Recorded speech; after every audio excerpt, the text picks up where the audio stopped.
السلام عليكم ورحمة الله وبركاته. ازيكم يا حبايبي، عاملين ايه؟ يا رب تكونوا بخير. اللهم صل وسلم وبارك على سيدنا محمد وعلى آله وصحبه وسلم. أرجو لو كنتي أول مرة تشوفيني اشتركي في القناة ودوسي لايك وفعلي زر الجرس. ودوسي على كلمة الكل عشان يجيلك مني كل جديد. والحبايبي اللي هم مشتركين أصلا متنسوش اللايك والكومنت عشان خاطر الفيديو يعلى. دلوقتي احنا دخلنا على المطبخ طبعا زي العادة. آه النهاردة هنعمل ان شاء الله برضو حاجة جديدة تكون حلوة وسهلة.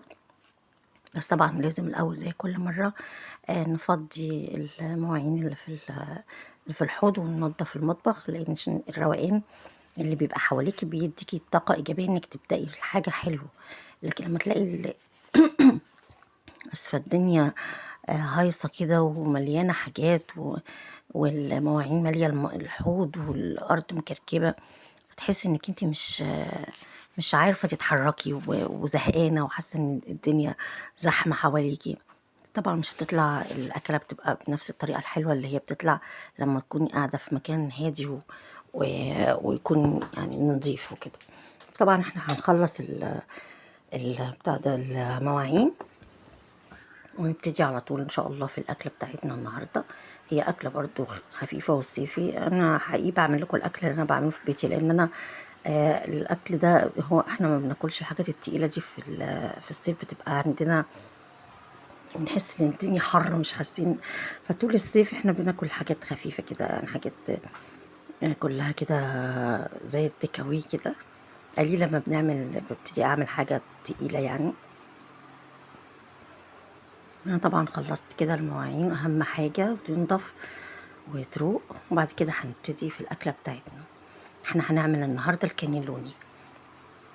كانيلوني سهل وحاجة جميلة قوي قوي، ولاد بيحبوه جدا طبعا، وغالي طبعا جدا بره. يعني الواحدة كده بتبقى غالية جدا ويدوكي واحدة كده يا دوبك.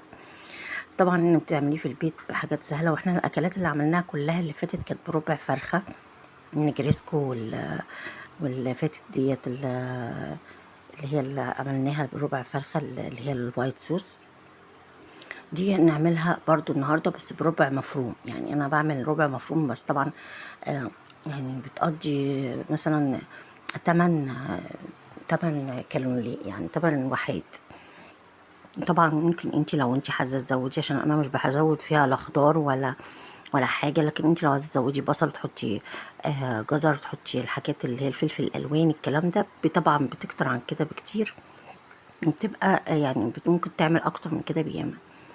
دلوقتي هنا حطينا طبعا حتتين ليا وحته سمنه على النار، وحطينا فيها البصل ده انا مفرزاه. حتى وريتها لكم في الاول، بيبقى سهل جدا وبتبقى حاجه منجزه جدا لما بتكوني عايزه تعملي حاجه بسرعه، او ما يكونش عندك بصل في البيت فبتطلعي على طول وتحطيها. حمرنا البصل يا دوبك يصفر، حطينا عليه اللحمه. واول ما اللحمه غيرت لون كلها حطينا عليها الملح وفلفل اسمر ومكعب مرق، وغطيناها طبعا. وحطينا بقى شوية مية عشان تستوي ويستوي البصل، وغطيناها. هنا هنعمل العجينة بتاعت الكانيلوني. هي حطينا 3 بيضات، بس انا كنت في بيضة حطها ضربتها يعني قبل ما افتح الكاميرا.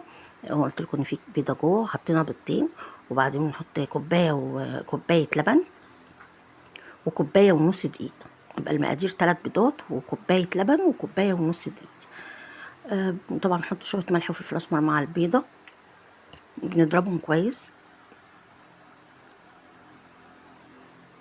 نضربهم كويس جدا، ممكن بالمضرب العادي وممكن بالمضرب الكهربائي زي ما انت عايزه، عشان ما يبقاش فيها تكتيل. انت لو حسب ما انت تعرفي، لو عرفتي بالمضرب العادي اوكي، ما عرفتيش يبقى تعمله بالكهرباء احسن.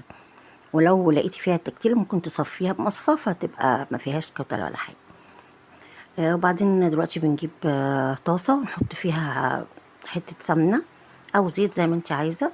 وبعدين بنحط كبشه او كبشتين او كبشه ونص، يعني حسب ما تاخد الطاسه بتاعتك. انا طاستي كبيره شويه فالكبشه الواحده ما نفعتش تعملها. هنا وريت لك ان هي اول واحده باظت زي ما انت شايفه، قطعت من عندي، ما رضيتش اشيلها عشان اقول لك ان ايه السبب. ان انا حطيتها والطاسه بارده، يعني ما كانتش لسه الطاسه سخنت. فطبعا لما تكون الطاسه ما سخنتش بتطلع الكالورية مدورة وحلوة كده، بتتقطع منها وبتبقى مش مظبوطة. فانت تستني لما الطاسه تسخن، وتقومي حاطه الكبشه بتاعت الكانيلوني دي بتاعت وتلفيها. لقيتي حته ناقصه مفيش مشاكل، تزودي حبه عجينه عادي بالكبش كده برضو، ولفيها كده ولغايه ما تبقى عندك الدايره اللي انت عايزاها. واتقلبت مني برضو ما شلتهاش عشان تبقى حاجه طبيعه، بس عادي. هي بعد كده انا يعني قلبتها بدري شويه وهي لسه كانت طريه سنه. انت تقلبيهاش غير لما تحسي ان القعر بتاعها اللي تحت بقى ايه، في نقط صفرة كده، نقط بني، دي ابتدت تخش في السوا، يعني ابتدت تصفر كده. مش لازم طبعا تستوي خالص، هي ابتدت بقى يبقى فيها حتت كده صفرة مستوية في البتاع ده، مصفرة شوية. بتقلبيها على الناحية التانية وبعدين تطلعيها، وبرضو نعمل واحدة تانية، وهي شايف اللون هو ده اللون اللي المفروض بعد كده تقومي قلبها على الناحية التانية. وشلناها برضو وفضلت كده طبعا اكمل بقية الاقراص عشان خاطر ما تبقاش الفيديو طويل قوي. انا طبعا مش بقدر اطول الفيديو لان دي حاجه غصب عني، لاني في الاول اليوتيوب ما بيقبلش يعني فيديوهات طويله قوي غير لما بعد كده تبقى القناه فيها ملكيه وكده. لكن في الاول لازم تنزل على الاقل اقل من 10 دقايق. وبعد كده اهو زي ما بقول لكم اوريكم اهو، طلعت بقى طري وجميل جدا، وطلعوا 7 كبار. هما 8 بس طبعا اللي هي اتقطعت مني في الأول ديت يعني ما بعدتهاش، كبار وطريين وفي منتهى الجمال. هنا بنجيب بقى الكانيلوني اللي هو الفطيرة دي بتاعت الكانيلوني، ونحط فيها العصاج ونلفها كده، وبعدين نقفل عليها من الجناب ونكمل لف تاني. ومعلش انا بقى اسفه، هقول لكم خبر مش حلو خالص، اني انا نسيت اصورها بعد ما طلعت من الفرن. كان طبعا جاعوا جدا والوقت كان اتاخر قوي، فاول ما طلعت غرفتها وهم ابتدوا ياكلوا. فمعلش انا اسفه جدا، بس هي طبعا الشكل الاخير اللي هو كان في الصينيه ده هو خلاص كده مفيش حاجه تاني، بعد كده بتسيح بس الجبنه في الفرن. دلوقتي احنا لفينا واحده تانية اهي، نقفل من الجناب ونلف. احنا ممكن كنت الاول ما بقفلهاش من الجناب، بس يعني لقيتها شكلها احلى وهي مقفوله من الجناب، وحتى لو يجي ياكل ما تقعش منه اللحم المفروم. وبنجيب صلصه عاديه جدا اللي هي البرطمانات العاديه، ونحطها وندهن بيها الكانيلوني من فوق. وبعد كده بنحط عليه جبنه مبشوره تركي، وممكن تحطي موتزاريلا بس انا صراحه بفضله بالتركي، بيبقى طعمه احسن واحلى يعني. حطينا عشان بيديله حدقان شويه، حطينا عليها البتاع دوت اهي، وهتشوفوا شكلها من الاول. ومعلش انا اسفه ان انا ما صورتها لكوش بعد ما طلع من الفرن، ويا رب تكون ان شاء الله حلوه. والسلام عليكم ورحمه الله وبركاته.